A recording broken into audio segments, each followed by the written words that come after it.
নমস্কার সকলকে, লাইভটা করছি। তার একটা বড় কারণ হচ্ছে যে কাল থেকে চিঠি এখানে জমা পড়া শুরু হয়েছে। চিঠি অনেকগুলো কালকে পড়েছিল, আজকেও অনেকগুলো চিঠি এসছে এবং এমনও হয়েছে ডিস্ট্রিক্ট থেকে ব্যাগে করে চিঠি এসছে। সেটা দেখানোর জন্যই আপনাদেরকে এই লাইভটা করলাম। যে আর এখনো পর্যন্ত যারা দেননি তারা অবশ্যই এই 2-3 দিনের মধ্যে সমস্ত চিঠি কিন্তু এখানে দেবেন। তো জাস্ট একটা স্যাম্পল দেখাই যে মুর্শিদাবাদ ডিস্ট্রিক্ট থেকে এসছে চিঠি, কিভাবে এসছে সেটাই দেখাচ্ছি আর কি। একটু বেশ ব্যাপারটা অন্যরকম লাগলো, ওটা দেখানোর জন্যই আমি লাইভটা করলাম আর কি। তো আপনারা দেখুন ব্যাপারটা কীরকম, মানে মুর্শিদাবাদ জেলা থেকে চিঠিগুলো এসছে কীভাবে।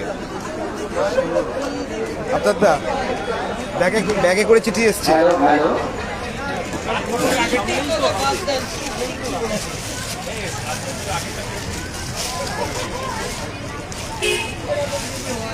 এই যে ব্যাগে করে চিঠি পাঠানো হয়েছে। মোটামুটি কত চিঠি আছে এটার মধ্যে? মোটামুটি 100+ চিঠি আছে। আচ্ছা, এটার মধ্যে এখনো পর্যন্ত 100+ চিঠি আছে, যেটা আফটার দ্য নিয়ে এসছে।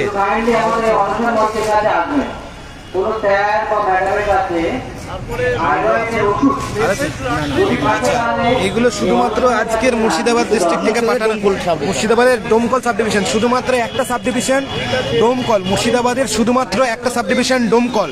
ডোমকল থেকে এই চিঠি আজকে এসছে, এখন একটা ব্যাগে করে আমাদের আফতার দা নিয়ে এসছে এই চিঠিগুলো।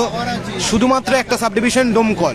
এবার বাকি সাব ডিভিশনগুলো আপনারাও খুব তাড়াতাড়ি এই চিঠিগুলো পাঠিয়ে দিন আজকালের মধ্যে। এছাড়াও আমাদের কাছে এখনো পর্যন্ত যেগুলো জমা পড়েছে তার আরও একটা অংশ দেখায়। চিঠি আসছে, হ্যাঁ যাচ্ছি। এটা একটা পোর্শন, জাস্ট একটা দিকে।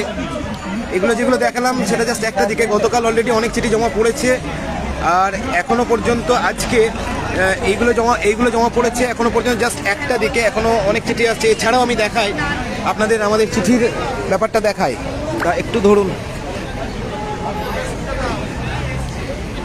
আমরা বলতে চাইছি যে এই চিঠির ব্যাপারটা যথেষ্ট সাড়া ফেলেছে এবং বারবার যেটা বলছি যে 15,000 ক্যান্ডিডেটই যেন অবশ্যই এই চিঠিটা অবশ্যই এখানে পাঠাবেন এবং আপনারা আপনাদের মনের কথাটা কিন্তু এখানে বলবেন। অলরেডি আপনারা খবর পেয়েছেন যে রিজার্ভেশন জটিলতায় ওবিসির কেসটার উপরে 24শে জুলাই অবধি স্টে পড়েছে। অর্থাৎ একটা ভালো গ্রাউন্ড তৈরি হলো আমাদের এই ফর্ম ফিল আপের উপর বা নোটিফিকেশনের উপর একটা স্টে হওয়ার একটা ভালো গ্রাউন্ড তৈরি হলো। কারণ যারা ওবিসি এ তারা কীভাবে ফর্মটা ফিল আপ করতো, তারা কি ওবিসি এতে ফিল আপ করতো নাকি ওবিসি বিতে ফিল আপ করতো, এটা নিয়ে একটা কনফিউশন আছে। তাই ধরুন ওবিসি এ যারা ছিলেন 2016-তে পরীক্ষা দিয়েছিলেন তাদেরকে দেখা যায় লিস্টের ওবিসি বিতে করা হয়েছে। তাহলে ওবিসি এ থেকে ওবিসি বিতে আলাদা সার্টিফিকেট করতে হবে, সেটার একটা প্রসিডিওর ছিল। তাহলে সেটা টাইম টেকিং ব্যাপার। তাই এটার উপর স্টে পড়াতে অনেকে একটু হলেও আশ্বস্ত হলেন। আর ওই চিঠির যেটা ব্যাপারটা দেখাচ্ছিলাম সেটা দেখাই, সেটা ওইখানে তো আপনাদেরকে দেখালাম। আর আরেকটা জায়গায় দেখাই। এই হচ্ছে আমাদের চিঠি, একটা বড় ব্যাগে দেখা আছে। এখানে প্রচুর নয়, এখানে মোটামুটি নাই করে প্রায় 1000 খানেক চিঠি এখনো পর্যন্ত গতকালকে জমা পড়েছে। মোটামুটি একটা দেখা কতগুলো আছে, মোটামুটি নিচ থেকে দেখা। মোটামুটি এই মোটামুটি 500 এই ব্যাগে হবে। অন্ধকার তো, মানে এটা অন্ধকারের মধ্যে বোঝাতে পারছি না, ভেতরে অনেক আছে। আলোটা দেখ, হ্যাঁ বড় একটা ব্যাগ। সেই বড় ব্যাগগুলোর মধ্যে মোটামুটি 500, এটাতে এটা দেখানো যাবে না, ওইটা ব্যাগটা বড়। মোটামুটি 500 এটাতে এখনো পর্যন্ত আপনারা দেখতেই পাচ্ছেন চিঠি অনেক আছে। হয়তো এখান থেকে দেখে বুঝতে পারবেন না, কিন্তু অনেক জমা পড়েছে, প্রচুর জমা পড়েছে। এবং শুধুমাত্র একটা সাব ডিভিশন আমি ওখানে দেখলাম, ডোমকল সাব ডিভিশন মুর্শিদাবাদে, সেখান থেকে 100+ চিঠি এসছে। আর এখানে 500 প্রায় 1000। ওখানে এখনো পর্যন্ত প্রায়, মানে এখনো পর্যন্ত কাল থেকে আজ অবধি প্রায় নাই করে 1.5 থেকে 2000 চিঠি অলরেডি চলে এসছে এবং কালকে অনেক চিঠি জমা করা হয়েছে। এবং এখন এই মুহূর্তে আমাদের কাছে প্রায়, মানে নিয়ে বসে আছি প্রায় 1500 মতো চিঠি বা তার বেশি, 1.5 থেকে 2000 চিঠি হবে। এবং আরও লোকে আসছে, চিঠিগুলো দিচ্ছে। অর্থাৎ জাস্ট একদিনেই সাড়াটা পড়েছে। এবং আমরা চাইছি যে আরও যে সপ্তাহটা আছে আপনারা প্রত্যেকে আপনাদের যে দায়িত্ব সেটা পালন করবেন এবং আপনারা যে মন থেকে পরীক্ষাটা দিতে চাইছেন না সেটা অবশ্যই চিঠির মাধ্যমে এখানে এসে জমা করে যান। আমরা এগুলো যেখানে পৌঁছানো ঠিক পৌঁছে দেব। এটা জানানো দরকার যে আমরা পরীক্ষাটা দিতে চাইছি না, কোনোভাবেই মন থেকে পরীক্ষাটা দিতে চাইছি না, এবং আমরা চাইছি যে গভর্নমেন্ট রিভিউ পিটিশন থেকে এই কেসটাকে বার করে নিয়ে আসুক, এবং আমরা যারা যোগ্যভাবে চাকরি পেয়েছিলাম তারা যেন আমরা প্রত্যেকে নিজের চাকরিতে বহাল থাকি, এটাই আমাদের একমাত্র দাবি।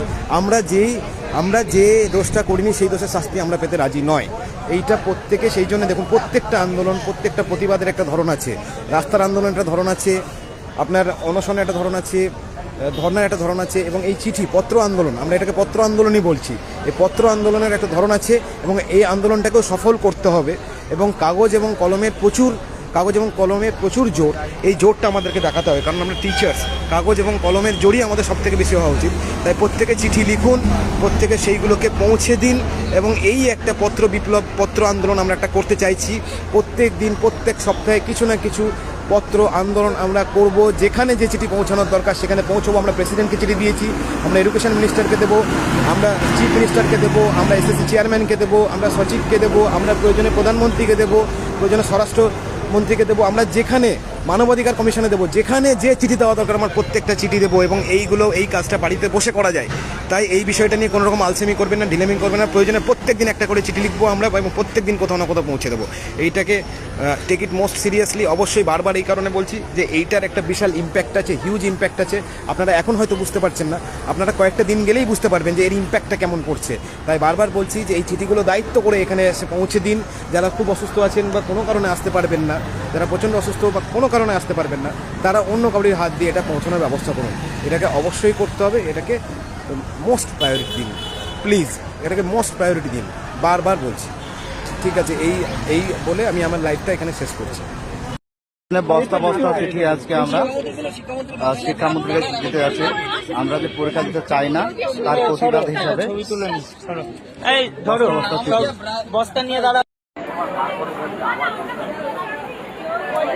শিক্ষামন্ত্রীর কাছে চিঠি নিয়ে যাওয়ার প্রস্তুতি চলছে। জিৎ, প্রস্তুতি হয়ে গেছে? হ্যাঁ, পেটি করে ভর্তি করেছ? একদম মোটামুটি এইবার গিয়ে ওখানে দেব, যদি সাহস থাকে তাহলে অ্যাকসেপ্ট করবে, ওরাও বুঝুক যে আমরা, ওনারা তো বললেন। কত সিদ্ধান্ত কারা নিয়েছে? আমরা নিয়েছি না সরকার নিয়েছে? আরে বাবা, আর বলতে হয়, প্রথম থেকে তো ওরাই নিয়ে যাচ্ছে। উনি প্রেস বিবৃতি করে, শিক্ষামন্ত্রী প্রেস বিবৃতি করে বলেছিলেন যে আমরা নাকি পরীক্ষা দিতে চাই। তাহলে আমরা পরীক্ষা দিতে চাই না বলে চিঠি দিচ্ছি, তাহলে সেটা অ্যাকসেপ্ট করছে না কেন? কেন করছে না সেটা এক্স্যাক্টলি, মানে আমরা এতদিন ধরে এত টিচার, এতজন এই জায়গায় বসে আছি। উনি দেখছেন যে আমাদের আন্দোলনটা কি জোরদার কদমে এগোচ্ছে, মানে জোরদারভাবে এগোচ্ছে।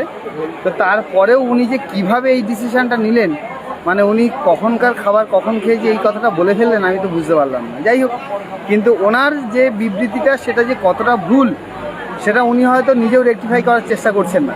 মানে যদি এটুকু ভাবতেন যে না ঠিক আছে, আমি দেখি যে আমার সৎ সাহস আছে, এবং আমি এই সৎ সাহসের জন্য আমি দেখি যে কতজন পরীক্ষা দিতে চায় না, যদি এইটুকু সৎ সাহস না থাকে তাহলে উনি আমাদের চিঠিটা অ্যাকসেপ্ট করবেন। তোমার এই কথাটা ধরেই আমি এটা প্রশ্ন করি। উনিও অধ্যাপক, আমরাও টিচার, তো উনিও শিক্ষক কুলের, আমরাও শিক্ষক কুলে। তাহলে একজন শিক্ষক কুলের হয়ে আর এক শিক্ষক কুলকে কিভাবে মানে অন্য পথে চালিত করতে পারে?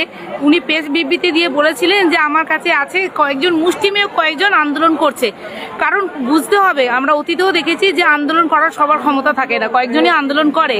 তাহলে সেক্ষেত্রে থেকে যে আন্দোলন চলছে সেখানে হচ্ছে আমরা হাজার হাজার আমাদের শিক্ষকরা এসেছেন, দেখতে পাচ্ছেন গতকাল, তার আগে থাকতে সবাই আমরা প্রত্যেকে চিঠি দিচ্ছি যে আমরা পরীক্ষা দিতে চাই না। তাহলে ওনাকে অবশ্যই হয় প্রেস বিবৃতি দিয়ে ওনাকে এটাকে উইথড্র করতে হবে যে না আমি এটা ভুল বলেছিলাম, আর নাহলে এই চিঠি অ্যাকসেপ্ট করতে হবে। এখানে একটা কনফিউশন আছে, অনেকে বলছে যে পরীক্ষা দিতে পারবো না মিনস সেটা যে আমরা পরীক্ষা দিতে পারি না বা জ্ঞান নেই এরকম নয়। আমরা একই পদের জন্য একই পদের জন্য আমরা কেন দ্বিতীয়বার পরীক্ষা দেবো কেন? প্রশ্ন দেবো কেন? এটাই হচ্ছে ব্যাপার। এটা এমন নয় যে আমরা পরীক্ষা দিতে পারবো না, লিখতে পারবো না বা কিছু, এটা ভাবার কোনো দরকার নেই। এখানে যারাই আছে তারা সবাই পরীক্ষা দিয়েই চাকরি পেয়েছে, সবাই এফিসিয়েন্ট, বাট আমরা পরীক্ষা দেব না। এবং এটাকে যদি জোর করে সরকার আমাদের ওপর চাপাতে চায় তাহলে তার একটা বিরূপ এফেক্ট কিন্তু পুরো সমাজের উপরেও পড়বে, শুধু তাই নয় সরকারের উপরেও পড়বে। চলো এবার গিয়ে আমরা, তাহলে সবাই প্রস্তুত হন যে এই যে ম্যাডামরা চিঠি হাতে নিয়ে প্রস্তুত হয়ে আছেন। সবাই মিলে গেলে কিন্তু আটকে দেবে। 5 জন করেই তো যাক। আমরা সবাই মিলে একসঙ্গে গেলে গেটে আটকে দেবো, 4-5 করে যাবে, সেটাই বলছি। লটে লটে চিঠি রেডি হয়েছে পরীক্ষা দিতে চাই না বলে। লেটারগুলো আছে, নিয়ে আসি আগে অভিজ্ঞতা করছি।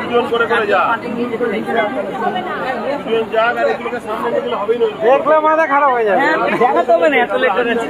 ওরা যদি একটা নিতে চায় না, সেখানে বেশি করে কি করে ওরা ইয়ে করবে?